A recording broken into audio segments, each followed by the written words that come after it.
But I still see there is a future, there is a bright future for Africa.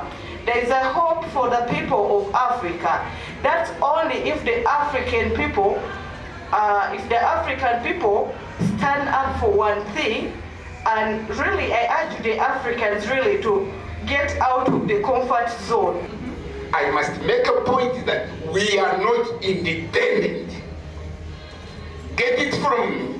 Anybody who thinks we are independent is simply being fooled.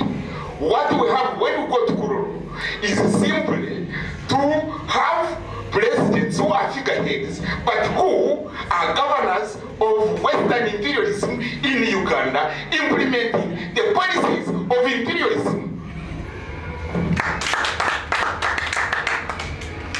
I would want the population and the people to listen and to understand where we have come from. The world has gone through 5 major revolutions. The first revolution in the world was civilization. The second revolution in the world was the agrarian revolution. The third revolution in the world was the industrial revolution.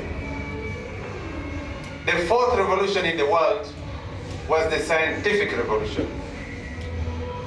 The fifth revolution that we are now undergoing is the ICT, or the information technology revolution. If you look at the African continent, in order for you to touch the future, the African continent, in order for us to transform the African continent, we must pave through 5 of these major revolutions in order to transform our continent. Let us not look at the negatives. Africa has gone through the negatives. We still have negatives. But I want to look at a positive picture. Mao Zedong said, always keep your eye on the big picture. I am focusing on the big picture of the African continent. We have the tool. We now need to acquire the tools. We now need to acquire the means. We now need to ensure that our society is prepared to meet the future challenges. Before we understand whether the Africans are indeed in charge or will be in charge of the economic resources, we must first understand how they lost them. They lost these because the Europeans came to Africa for 4 reasons.